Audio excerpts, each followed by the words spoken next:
Okay, remember that they are changing my voice. So when I was in Gilroy, in downtown Gilroy the other day, it was 2 days ago.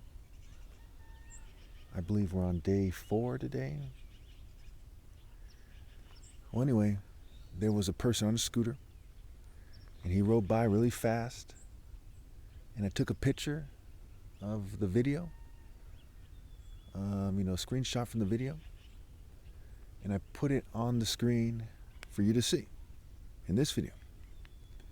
He was in all black, and by the time I caught him, his hooded sweater was over his head, and he was riding away. But the footage is there. You see, I turn around for a little while, but not that long. I turn back around just in time to see this guy almost running into me, and I step out of the way, and he zooms by, going pretty fast. And so I made sure while I was making the video and still speaking to catch him while he was speeding off. And the government had timed it so that I didn't catch him when he's on the way there. This happens too often, this type of stuff, where there'll be an important moment, where important evidence is at stake, and they prevent that evidence from being caught on camera, which also makes it harder for me to file a lawsuit if I intended to do so. That's key there. That was the financial sabotage. It's a calculated effort to deny me my constitutional rights. And there's people trying to tell me that I should magically, change my point of view. And then they would throw me a bone as a second-class citizen who had to change his view and be denied his constitutional rights, just to be treated like a second-class citizen. That is not God's plan. And they've done this too often for humanity to have any semblance of a chance of being forgiven after my flesh dies. The sheer arrogance of the white Jew and LGBT elite and those of every race who roll with them is unbelievable. It is immeasurable, and what they're doing is unconscionable.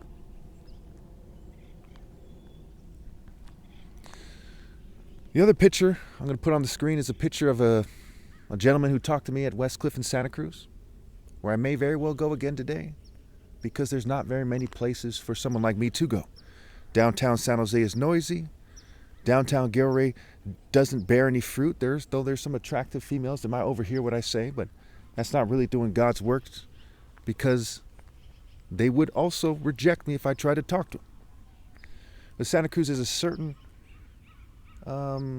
volume of people, and Westcliff has a certain breeze that makes it so that it's harder for them to fume me, but they fume me nonetheless. And a lot of people drive by playing music.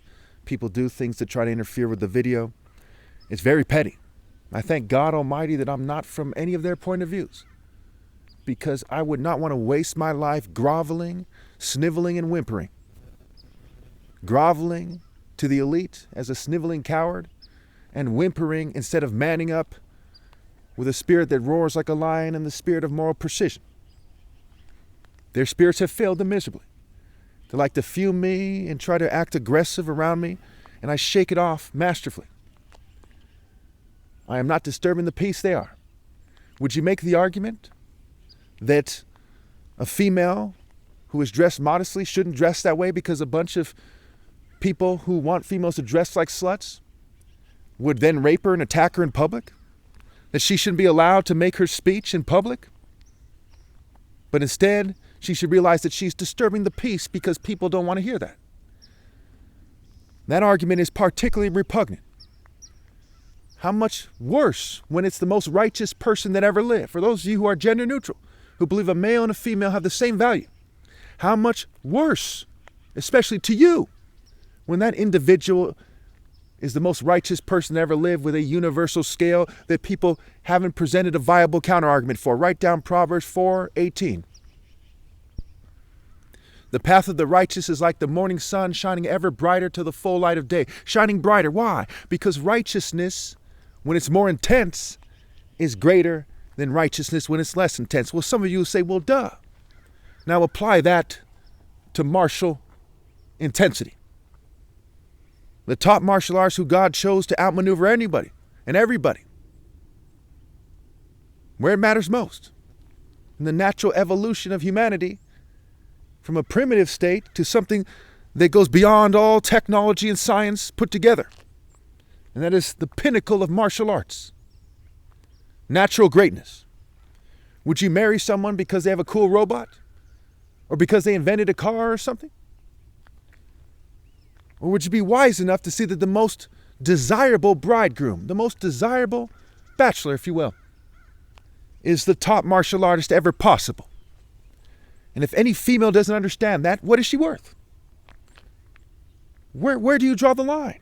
Do you admit that you shouldn't marry a newborn baby?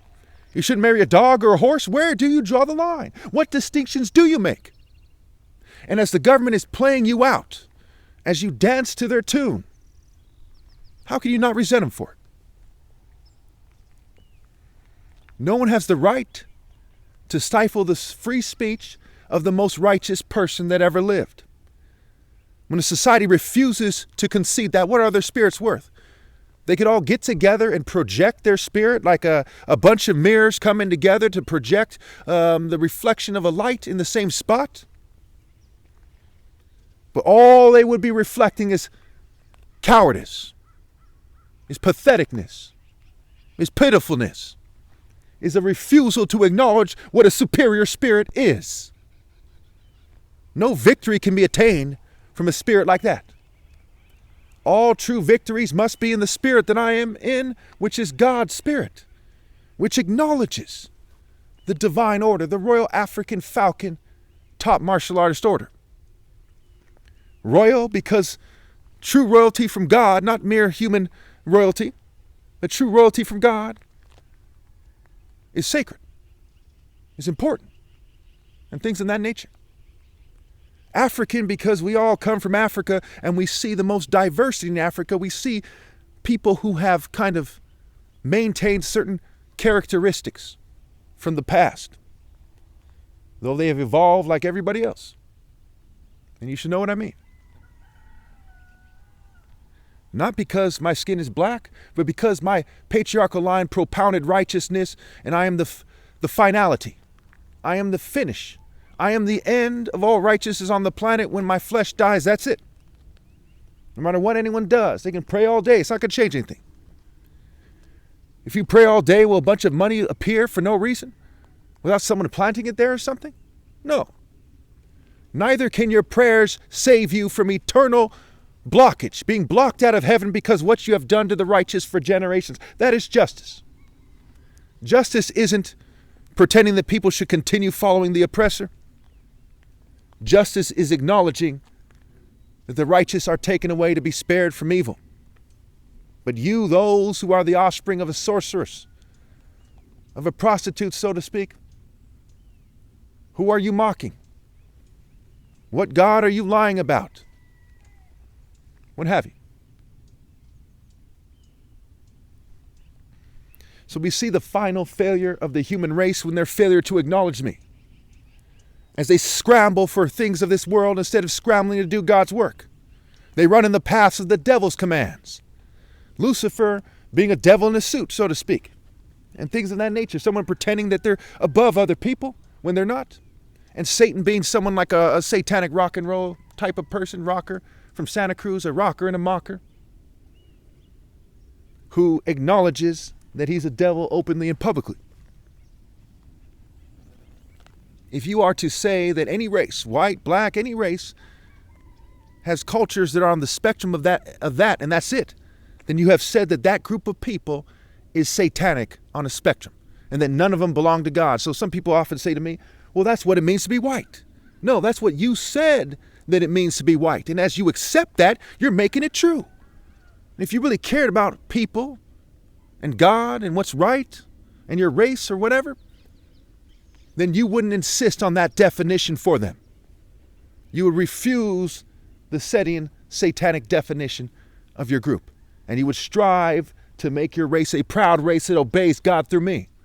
That is not too petty, not too cowardly, not too selfish, not too pitiful. To accept that someone different than them was put here by God Almighty. Some of you believe that angels actually have wings and they're like spirits that appear. Would you reject their leadership because they're not white? Because they're not in a white flesh? It's stupid, right? But that's what you've done here. You've let your greed and your racism, you've let your desire to be control freaks come between you and God. And you bring down your families too.